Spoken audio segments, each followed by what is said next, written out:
Hi, this is Pat Iyer, and this is a Writing to Get Business podcast. I have with me today Cady North, who is the author of a new book called The Resiliency Effect. Cady is a financial advisor who went through the process of writing her book following a particular pattern, style, guidance. Cady, welcome to the show. Thanks so much, Pat. Tell our listener about what motivated you to write that book.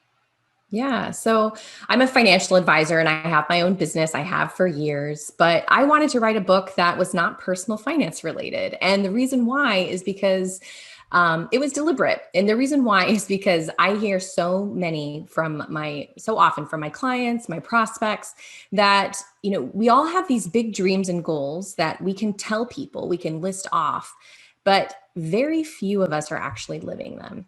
And I wanted to find out why that was. I had a similar story in my own life where it took me far longer to get my business off the ground than I maybe wanted it to. And I wish that I had done it much sooner. And so I explored that for myself.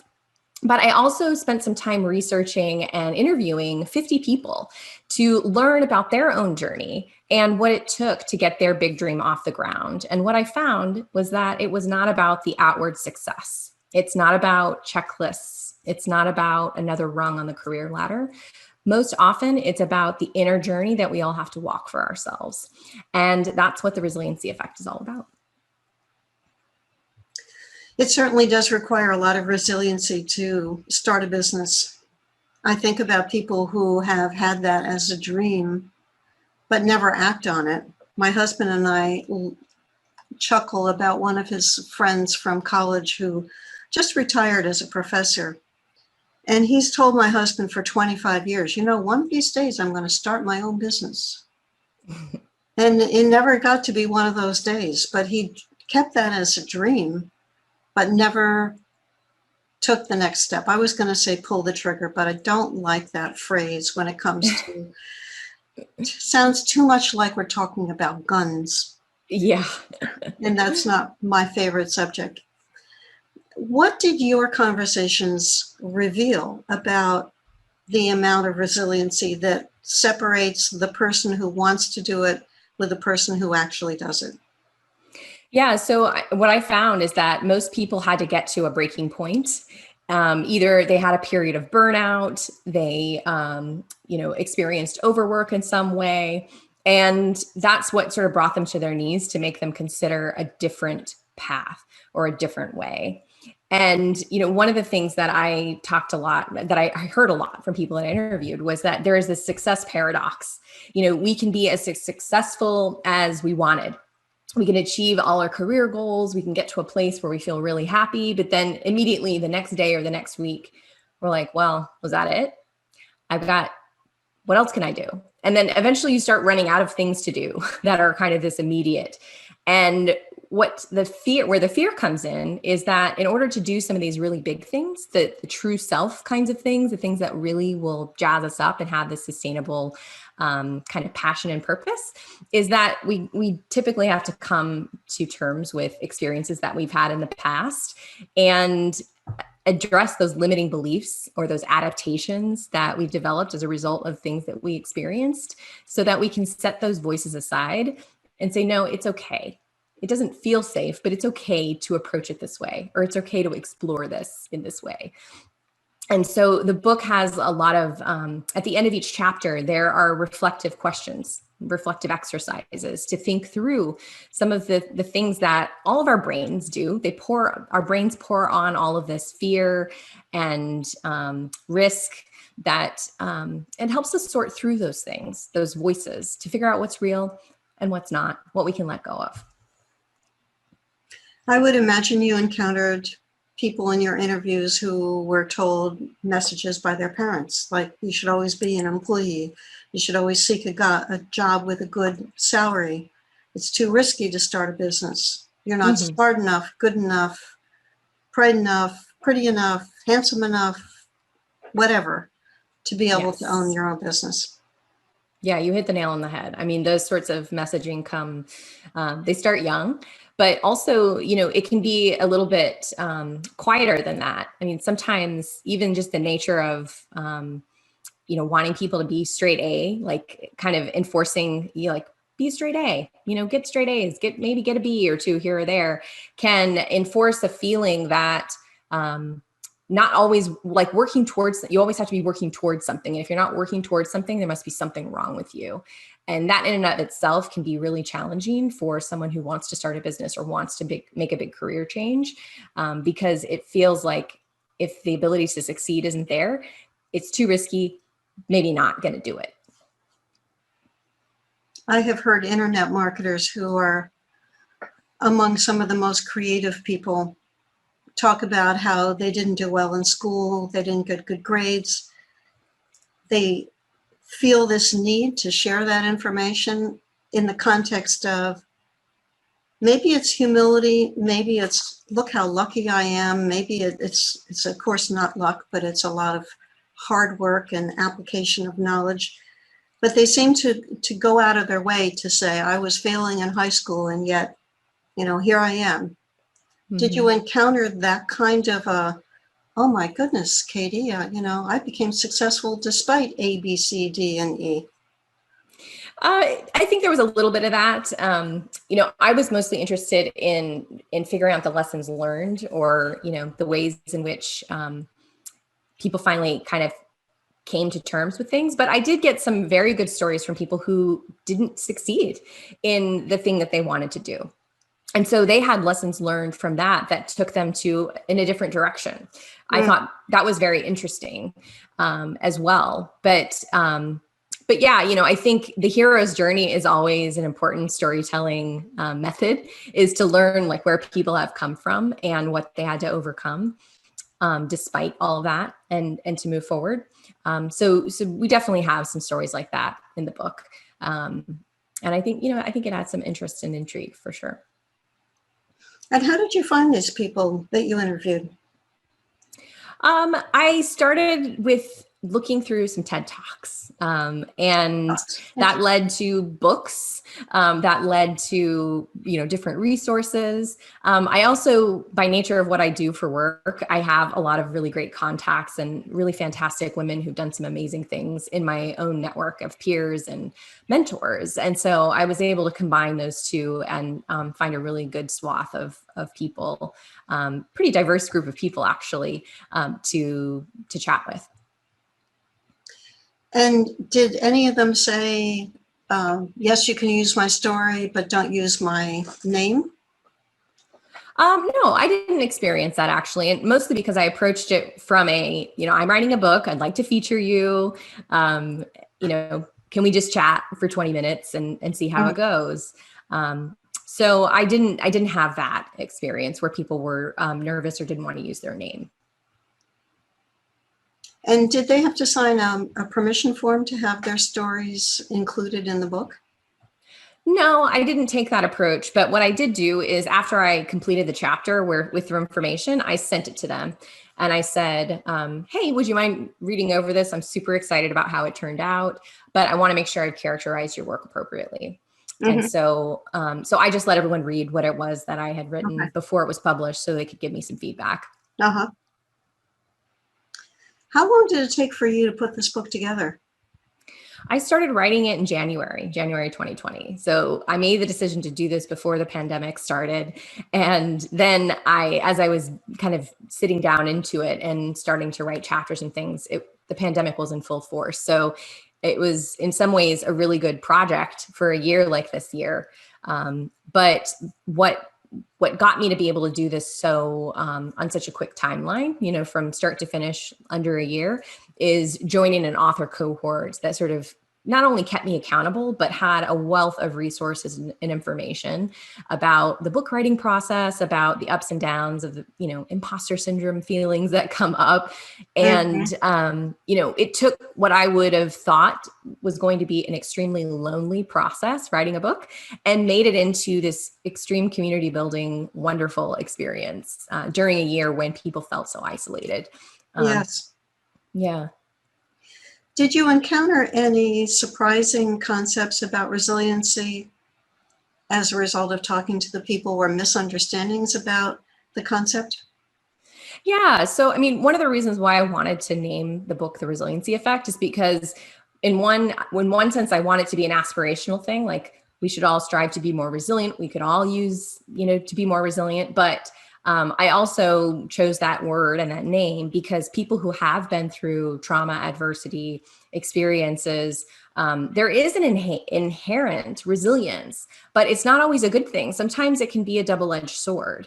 And so I think the surprise is, being able to explore what that double-edged sword looks like. Some of these adaptations and coping mechanisms and limiting beliefs that we develop really can be the thing that is just quietly holding us back in ways that, unless we explore it, we're not going to be fully aware of it, because we identify so strongly with the resilience thing.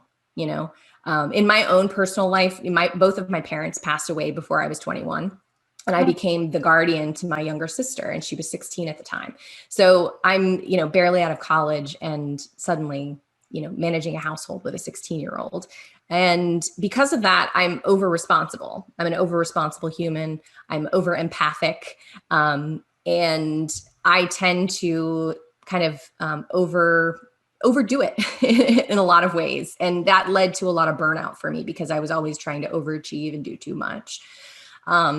But on the flip side, the success that I've had is that I'm extremely empathic. I can read people really well. And I turn into this level-headed problem solver anytime a crisis happens. And so there is this double edge of resiliency. And I think it's worth exploring both sides of that, especially as it relates to our careers and the things that we want to do in life. Because it's hard to divorce that. It's hard to not consider how our life experiences impact the way we think and make decisions. So you were thrust into adulthood, and the current thinking is it's not until about the age of 25 when your brain is fully formed, and you became an adult very, very quickly under those circumstances. Yeah, absolutely. I see this also in our family from a little different perspective, because my grandparents one was from England and one was from Ireland, and they got on a boat with 3 kids under the age of 6 and came to the United States in 1926, not knowing anyone in the country and being offered a job. My grandfather was offered a job as a gardener in Pittsburgh. So on the strength of that job offer, they left Ireland, which was in very bad shape in the 1920s, and came to the United States. The British stoicism creates a strong survival instinct, the ability to be resilient. I'm sure you've read stories or seen movies think about what it's like to travel for 2 weeks on a ship across the ocean with a young family.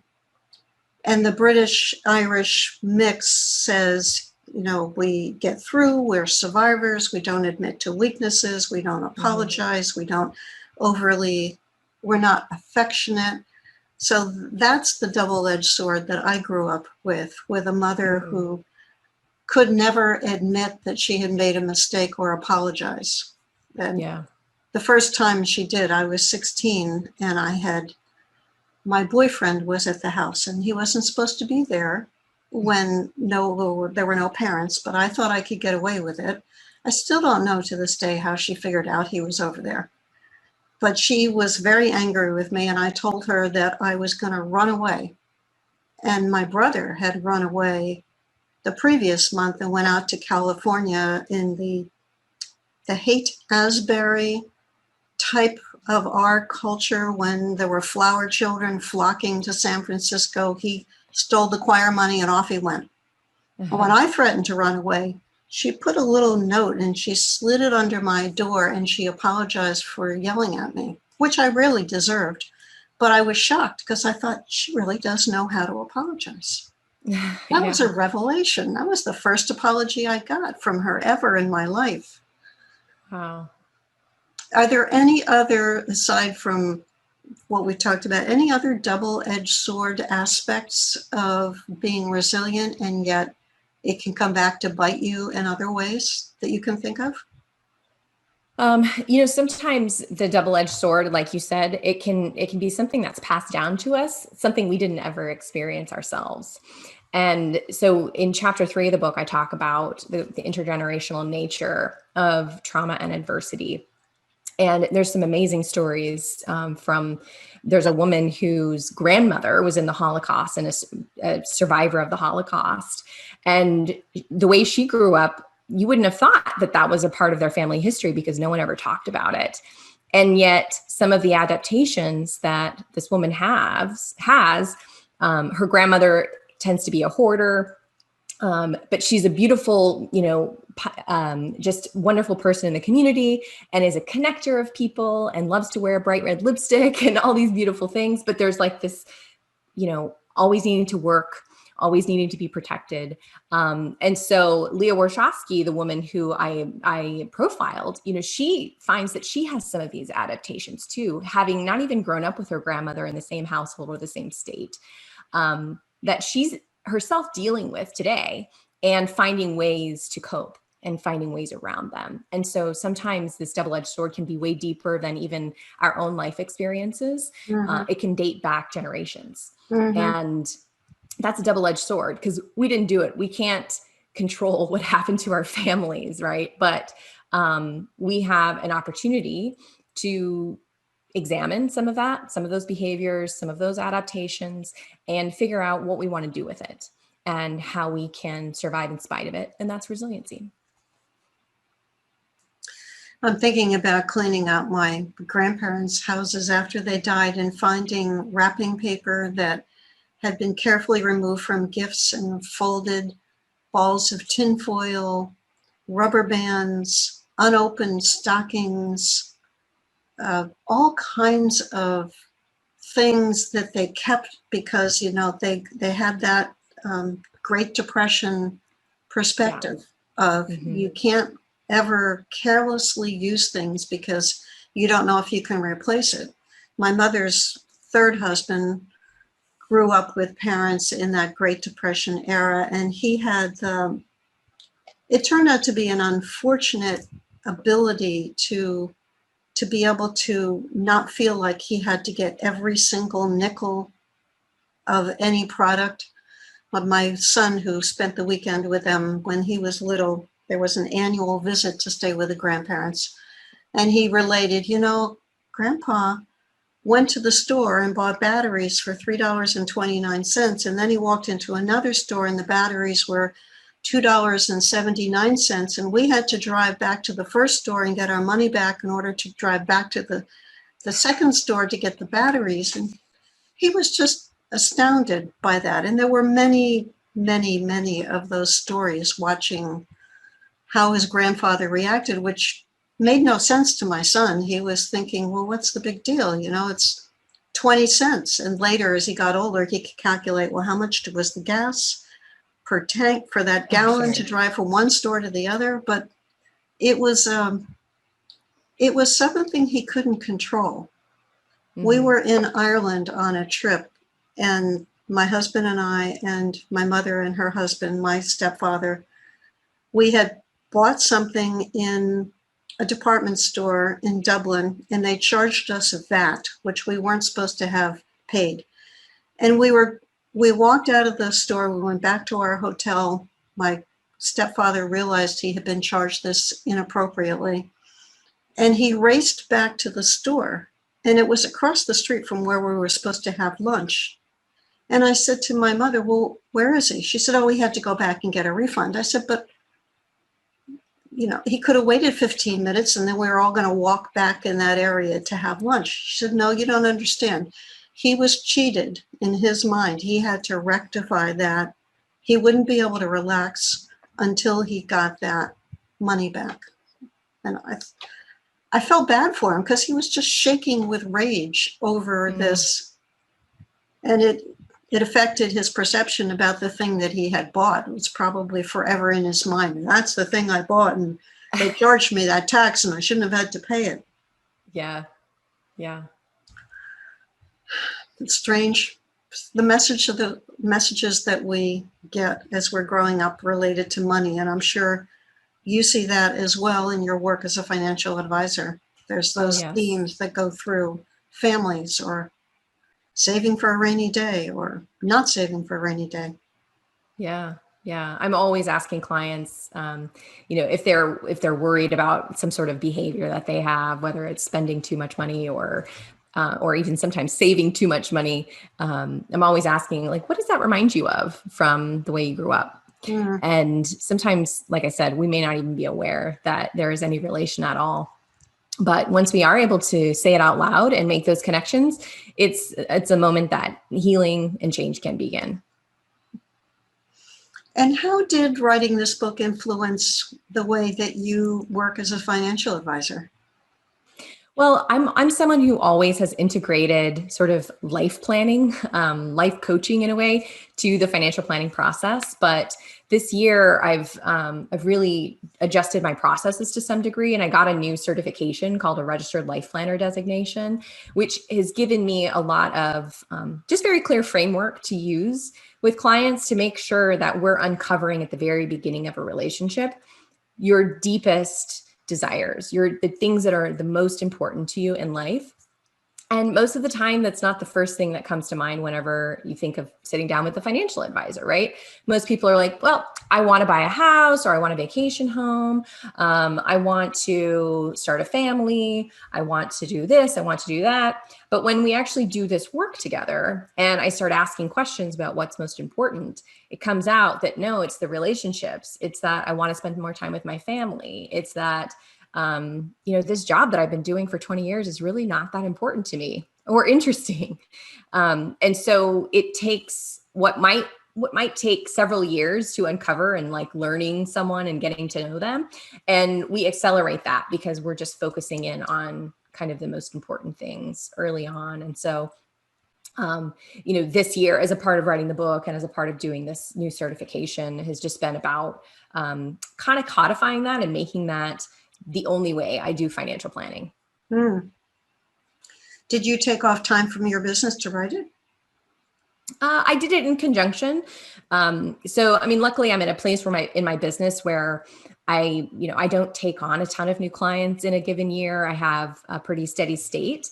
And so I don't have, I do put aside time in my calendar for creative endeavors. And so I did both, and I took less time off for myself. Typically I take about 60 days off a year for myself, for vacation and things like that. But the number of days I was truly off was much smaller this year as a result of doing the book. So I'm just letting this process. 60 days means 3 months if you're having 20 days per working day. So approximately 2.5 to 3 months a year, you're off. Yep. My husband and I love to travel, and so it's a time for us to reconnect and explore, and it's our adventure time, And so I don't want to do the 5-day, visit somewhere and then come home. So we typically take, a 3-week time period and go on a trip, and we do that once or twice a year. And then, I'm often taking long weekends or simply a day off in the middle of the week in order to make sure that I have recharge time and make sure that I continue to nourish myself so that I can continue serving clients in the way that I like to serve them. You sound like a very organized person, Cady. That's the overachievement coming out a little bit. I try to find balance with it, but yes. And I thought I was good because I took 2 half days this summer and went for a walk along the Delaware River. Wow. I think I have a lot to learn from you. If somebody were thinking about writing a book, a nonfiction book that would help their business, do you have any advice for that person? The best time to write a book is now, not later. It's never a good time to write a book. You'll always find excuses. And, one of the things that my mentor through this process told me the day that I decided to do this was just that, like, there's never a good time to write this book. So you better just start it now. You absolutely have insights and experiences that can be helpful to others. And it's worth it to start cataloging them and getting them down on paper and then supplementing it with things that you learn from other people. I think everyone should consider writing a book because it's a great way to frame your thoughts, figure out what it is you believe, what it is you know. And, this book has been as cathartic for me as I hope it is for other people who read it. I just helped two authors. I edited their 42-chapter textbook on life care management. And I said to them last week, congratulations, you have done something that about 80% of the people in the United States want to do, and maybe 5% actually carry out and finish something. There are, you can't even imagine how many partially started books are sitting in people's computers that the author has just never finished and never shared the knowledge that they've gained in the process of putting that together. Yeah. Yeah. And, I think one way to get out of that mindset is to share it with others, even if in an unfinished state. I worked with a developmental editor, which was extremely helpful to help me figure out the order of chapters, organize my thoughts around things, figure out who to research next and why. Whenever we try to do this alone, we get inside this echo chamber of our own brain, and it's repetitive thoughts, it's negative thoughts, but somehow sharing it with others and making it more of a community experience is just the best way. Do the opposite and get it out there. And this is a good time for me to mention that I am teaching a course called Get Your Book Finished that is designed around this process that Cady is talking about of providing guidance and support and a cohort of people to make sure that the brilliance that you want to share actually gets on the page and then into other people's hands. I love that. That's awesome that you're doing that. How can our listeners find out more about your book, get a copy for themselves, Cady? Yeah. So my book is available everywhere books are sold: Barnes & Noble, Amazon, Apple Books. My website is cadynorth.com. My name's spelled a little funny. It's CADYNORTH. And you can also get an excerpt of my book on my website if you like. So you can read the first chapter and the introduction. Very nice. Thank you so much for sharing your inspiration. You've talked a lot about what led you to write your book, the recognition that you have survived a traumatic experience in the end of your teenage years of being in charge of your household and finishing raising your sister, and how that has formed your personality. You shared with us how you are able to identify people who are entrepreneurs and have these qualities of resilience in order to be able to interview them for your book and incorporate their perspectives. 50 people, which is quite an undertaking to corral that many people and get them to talk with you along the lines that you needed in order to create your content. We talked a little bit about the double-edged sword of being resilient, that it can be too much perfectionism, too much overachievement. In my family, it was too much survival instinct and not enough of the softer part of the personality.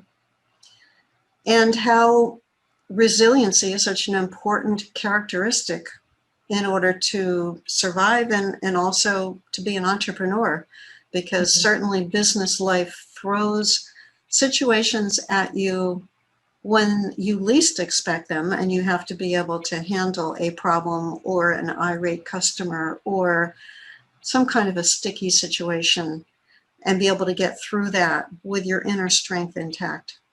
Yes, absolutely. There's so many qualities that resiliency touches on and exemplifies. And no one has ever asked me this, but if I had to do it all over again, would I pick a different family to be born into? I will tell people I would much rather have been taught how to be a survivor through my grandparents and my mother, who were certainly the dominant forces in our family, than to not be taught how to be a survivor, because I think it's much more instructive, or it's much more flexible, or it's much more strengthening to be resilient than it is to be the victim. And I know you've met victims. I know victims. I can't possibly do that. That's too tough. You know, the whole gamut of self-defeating behavior. To be able to be resilient in my value system is a wonderful quality. Yes, I would agree with you for sure. Well, thank you so much, Cady. I appreciate the chance to talk with you. We have roamed all around this topic, and, and our listener hopefully has picked up some insights, has been inspired by your story, and wants to learn more about your book. Thanks. Thank you. And thank you to you who is watching this on our YouTube channel, which is Pat Iyer, or listening to it on Spotify and Apple Podcasts and the other platforms that carry this show. We are releasing a new interview every week. Be sure to click on down and see who's coming up next. And thank you for spending your time with us. Hi, this is Pat Iyer with Writing to Get Business podcast. I have just finished interviewing Doreen Cumberford, who is a person who can clearly define what it means to be a third culture kid, a term that I learned on this podcast. Doreen has spent most of her adult life being an expatriate and living around the world in multiple countries and cultures.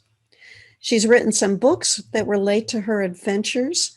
Doreen, what are some of the highlights of what we covered in this podcast? In the podcast, we covered the process of moving from an anthology to writing an ebook, and then to finally writing a memoir, and the transition to the next book. And the transition to writing your next book can be interesting and glorious at the same time. And we also covered getting together a launch party, a virtual launch party, and a blog tour, a virtual book tour, tapping into the power of blogs, a topic that we have not covered on the show yet. And you'll be sure to want to pay attention to how Doreen focused on those two tools in marketing her book. COVID derailed her plans to have a camel at her launch party. And plus, the camel had inconveniently moved to an adjoining state, although you can get from Colorado to Wyoming by car. I've made that trip to attend my friend's wedding anniversary, or her wedding ceremony, I should say, in the middle of a snowstorm in February. Oh. Doreen has lots of tips and stories to share, and you'll want to be able to hear her podcast. So tune in for next week's show for Doreen Cumberford as she talks about life in the camel lane. Thanks so much.